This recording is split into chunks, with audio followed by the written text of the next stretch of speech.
बड़ी खबर निकल कर आ रही है दोस्तों। सरकार ने कर दिया बड़ा ऐलान। दिन भर की 20 बड़ी खबर और देश के अलग अलग राज्यों से आ रही सरकारी अपडेट को इस वीडियो में जानने वाले हैं, जिसका सीधा फायदा गरीब और किसान भाई, महिलाओं, बुजुर्गों को होगा। वीडियो को लाइक कर दीजिए और कमेंट में अपने स्टेट का नाम लिखकर अपनी उपस्थिति दर्ज कर दीजिए। बजट 2026 की तैयारी पूरी। नॉर्थ ब्लॉक में हुई हलवा सेरेमनी। निर्मला सीतारमण ने अधिकारियों का मुंह मीठा कराया। 1 फरवरी को पेश होगा पेपरलेस बजट।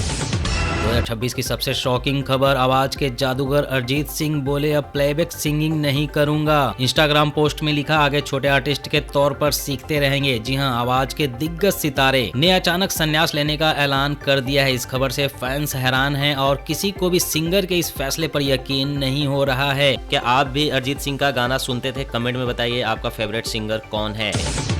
देश भर में यूजीसी के नए नियमों का विरोध। यूपी में स्वर्ण सांसदों को चूड़ियां भेजी। सुप्रीम कोर्ट में याचिका। सरकार बोली कोई भेदभाव नहीं होगा। जी हां, देश भर में जनरल कैटेगरी के स्टूडेंट्स और स्वर्ण जाति के लोगों का यूजीसी के नए नियमों को लेकर विरोध तेज हो गया है। नई दिल्ली में यूजीसी हेडक्वार्टर के बाहर सुरक्षा बढ़ा दी गई है। प्रदर्शनकारियों को कैंपस के अंदर घुसने से रोकने के लिए बड़ी संख्या में बैरिकेड्स लगाए गए हैं। वहीं उत्तर प्रदेश के लखनऊ, रायबरेली, वाराणसी, मेरठ, प्रयागराज और सीतापुर में छात्रों, युवाओं और विभिन्न संगठनों ने जगह जगह प्रदर्शनों में हिस्सा लिया। यूजीसी को लेकर आपकी क्या राय है दोस्तों? कमेंट में जरूर बताइएगा।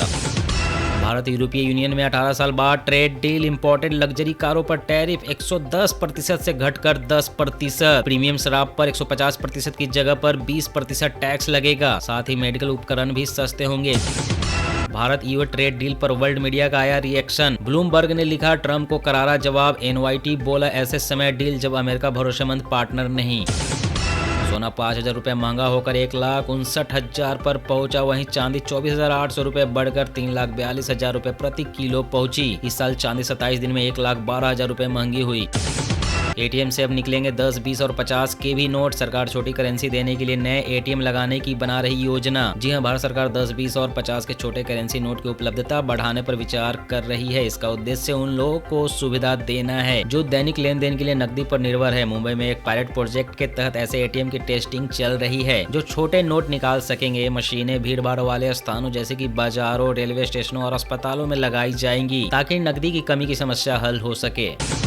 बद्रीनाथ, केदारनाथ समेत 50 मंदिरों में गैर हिंदुओं के बैन की तैयारी। सिख, बौद्ध, जैन पर रोक नहीं। सीएम बोले आस्था को ध्यान में रखते हुए लेंगे फैसला। तो दोस्तों, सरकार के इस फैसले पर आपका क्या कहना है? कमेंट में बताइए। किसी के साथ भेदभाव नहीं होगा। यूजीसी विवाद पर पहली बार बोली केंद्र सरकार। जी हां, यूजीसी के नए नोटिफिकेशन पर जारी विवाद थमने का नाम नहीं ले रहा है, जिसके खिलाफ देश भर में विरोध प्रदर्शन तेज हो गए हैं। इस पर केंद्र सरकार ने पहली बार अपनी चुप्पी तोड़ी है। केंद्रीय शिक्षा मंत्री धर्मेंद्र प्रधान ने सभी अभ्यर्थियों को आश्वासन दिया है कि उनके साथ कोई भेदभाव नहीं होगा और कानून का कोई दुरुपयोग नहीं करेगा। बैंक कर्मियों का जोरदार प्रदर्शन। 5 डे बैंकिंग की मांग पर देशव्यापी हड़ताल से सेवाएं हुई प्रभावित। जी हां, देश भर में बैंक कर्मचारियों ने अपनी मांगों को लेकर 1 दिवसीय हड़ताल की। हड़ताल के कारण एटीएम ठप रहे, ग्राहकों को नकदी निकासी में परेशानी हुई। वहीं निजी बैंकों में कामकाज सामान्य रहा। पंजाब के 23 जिलों में से केवल 6 में ही एमआरआई मशीनें। हाईकोर्ट ने स्थिति को बताया बेहद चिंताजनक। सरकार से मांगा जवाब। स्वामी अभिमुक्तेश्वरानंद के समर्थन में उतरे दिगंबर अनी अखाड़ा के संत। सिर पर जलती आग रखकर की धूना तपस्या। हिंदी सिनेमा में सब कुछ प्लास्टिक है। प्रकाश राज ने बॉलीवुड पर मारा ताना। तमिल मलयालम फिल्मों को कहा बेस्ट। जम्मू कश्मीर में स्नोफॉल जारी। श्रीनगर एयरपोर्ट से आने जाने वाली 50 उड़ानें रद्द। मुगल रोड और NH-44 भी बंद।